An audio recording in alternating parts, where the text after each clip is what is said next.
The best battery life ever on a Pixel and a MagSafe alternative for the first time on an Android? If that is not enough to interest you in the new Pixel 10 series, I don't know what is. Oh wait, did I mention the $800 Pixel 10 is getting a telephoto camera that will absolutely destroy the iPhone 17? Well, hello guys, Vic here with PhoneArena, and Google will unveil its new Pixel 10 family in just a couple of weeks on August the 20th, but we're here to round up the rumors right now. Bad news for the event itself, as it seems most everything has leaked out. First, the expected models. We got the Pixel 10 vanilla model, Pixel 10 Pro version, and the Pixel 10 Pro XL in the larger size. Finally, the Pixel 10 Pro Fold. We'll also get a new Pixel Watch 4 and maybe some new headphones too. So let's start with the good news. Prices are rumored to remain unchanged.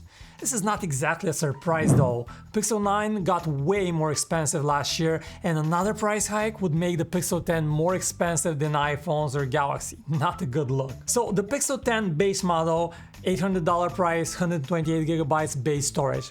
Pixel 10 Pro, $1,000, and again 128 gigs as per rumors. Then an interesting twist, Pixel 10 Pro XL, $1,200 price, but with 256 gigs of storage, so you no longer have that 128 gig option for the XL version. And the Pro Fold is also likely to remain at $1,800. And next, just look at these leafed colors for the vanilla Pixel 10. I really like that. Finally, something with some personality, some saturated colors.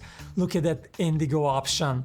The Pro models, not as vibrant, but you have a new moonstone color option that looks super stylish, and only the Pro Fold remains quite boring with its color scheme. And the most exciting change for all these models, well, if you ask me, is the rumored addition of magnetic wireless charging, also known as the Qi 2 standard. Good news is that it's expected to be fully compatible with Apple's MagSafe, which is great for those with MagSafe chargers already in the family. It's easy to have iPhones and Pixels living in the same household. Google is also allegedly launching a bunch of cases with magnets in them, and those could be called Pixel Snap, which is a pretty catchy name. We've been hearing about Qi 2 for years, and it's finally here. Honestly, finally. I bet that the Galaxy S26 would be next to get it, but that is happening next year, and who knows. Now, the most exciting model out of all Pixel 10 models this year might just be the vanilla one. With the same Tensor G5 chip as the rest and the rumored 5x zoom telephoto camera on board, brand new for this price category, this might be the best affordable flagship out there. Now, to be perfectly frank, Google goes with smaller sensors for the main and ultra-wide camera on the regular Pixel 10 models to make space for this new tele camera, but I think this is a sacrifice well worth it. So what really differentiates the Pro series now that the Pixel 10 vanilla is so good? First, it's just the larger sensors for the cameras. Also, you cannot shoot high-resolution photos on the vanilla model. The Pro mode is only for the Pro models, and you're missing features like video boost. One other new feature that might only make it to the Pixel 10 Pro models is telephoto macro. Previously, you could only take macro photos with the ultra-wide camera, but now you can close the perspective with the longer tele lens, and that looks really good. Now, speaking of performance, previous Pixel phones used Tensor chips made by Samsung, and this new one is made by TSMC. What does that mean? In simple words, Samsung is like a not so good mechanic when it comes to making chips, and TSMC is the good one, and this should result in a notably faster and more power efficient package. Finally, all 4 Pixels are also rumored to double down on AI, rubbing salt in Apple's self-inflicted wounds. We have already heard whispers about a new Camera Coach AI feature. It's a photo composition helper that sounds quite clever, helping you pick the right angle to capture an unforgettable photo. And another new AI feature is conversational photo editing. Basically, you can just tell your phone the edits you want to make and never have to tinker with those endless sliders.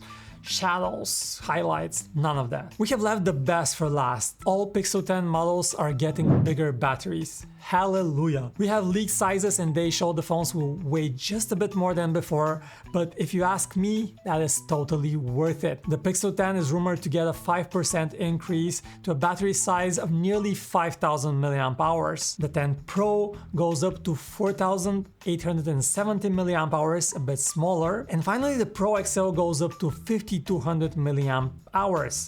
But the 10 Pro Fold might actually be the one that gets the biggest battery boost, jumping to a battery size of around 5000 mAh up from 4650 before. Now that was a mouthful, but we have to continue with the numbers. Charging speeds also get an upgrade.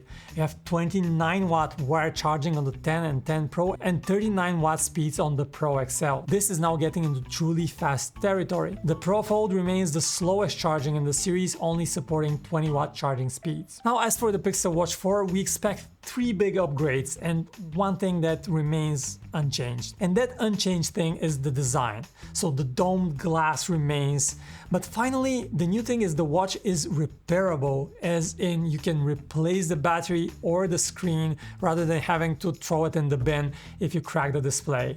It took Google long enough to do that. Now the second upgrade is longer battery life. And the third and most exciting for me is the rumored fast charging. Take a look at this clever standing cradle charger.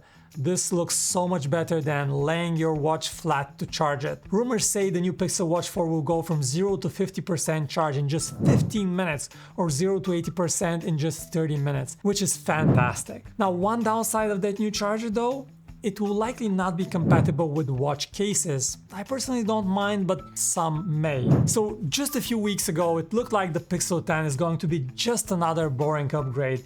But I think these changes, these new rumors, really elevate it. Pixel 9 owners still probably won't find enough reasons to upgrade, but the Pixel 10 family might be the most convincing Pixel lineup in a while, and I cannot wait to try it. Which model are you most excited about?